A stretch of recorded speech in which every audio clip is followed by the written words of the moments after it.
Welcome to Suvarnavanam. For years, the animals in this sun-drenched forest have maintained a stable balance, moving together through a healthy ecosystem, explaining that his physical strength is no longer what it was. Before walking away, the lion leaves them with a specific instruction. He tells the gathering that the real strength of the forest was never his roar or his claws. It was their unity.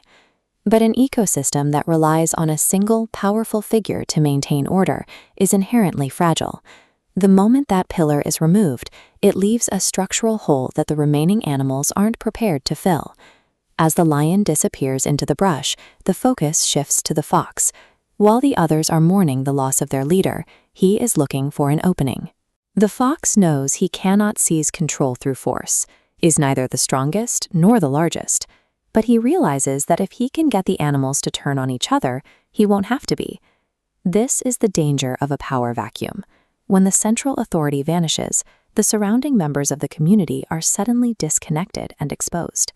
It creates a window where an opportunistic actor can seize control without ever engaging in a direct confrontation. To dismantle the community, the fox launches a targeted strike, creating friction between the deer and elephant. Next, he isolates the monkey with suspicions about the rabbit. These doubts rapidly scale. Within days, the forest fractures entirely, severing the bonds that kept the community safe. This strategy works because it uses the community's own energy against itself. The attacker puts in very little effort, letting the animal's own growing paranoia do the work of destroying their unity. However, the rabbit remains an objective observer.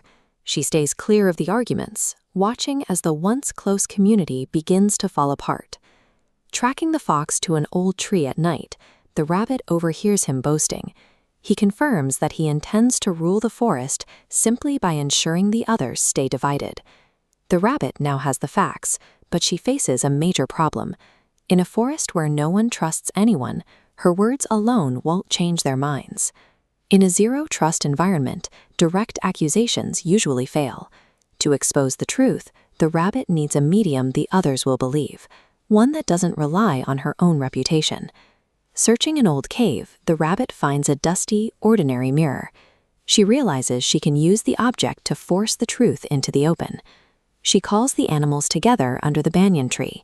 With everyone watching, including the fox, she unveils what she calls the magic mirror. She sets the stage. The mirror, she claims, smiles at truth-tellers, but remains perfectly silent when faced with a liar. By introducing a supposedly impartial judge, she bypasses the need for the animals to trust her. Instead, the pressure shifts entirely to the only person who actually knows the truth, the fox.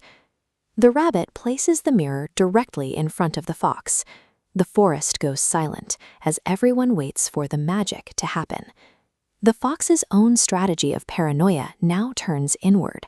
Looking at his reflection, he fears that the mirror really is absorbing his secrets and preparing to expose him to the crowd. The silence becomes unbearable. Terrified that the mirror's silence is a judgment, the fox breaks. He confesses to every lie and every whisper, admitting his plan to take the crown by force of deceit. A guilty mind often becomes its own interrogator. When faced with an undeniable reflection of itself, the weight of the secret becomes too heavy to carry. With the confession public, the rabbit wipes the dust from the mirror. She shows the animals that it's just glass. It didn't need magic to work when the fox's own fear was doing the heavy lifting. The elephant steps forward, but not to strike. He helps the fox to his feet.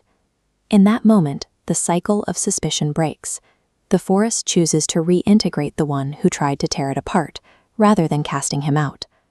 The rabbit reminds the group of the lion's final words. A ruler isn't someone who stands above the others, but someone who ensures they continue to stand together. The tension fully dissolves when the monkey hops in front of the glass, checking his reflection, and asking if he's still the best looking in the woods. The laughter that follows confirms the return of the forest's original harmony. While suspicion is a tool that divides with ease, unity is what allows a community to survive. As the fox learned, no matter how clever the lie, the truth has a way of making itself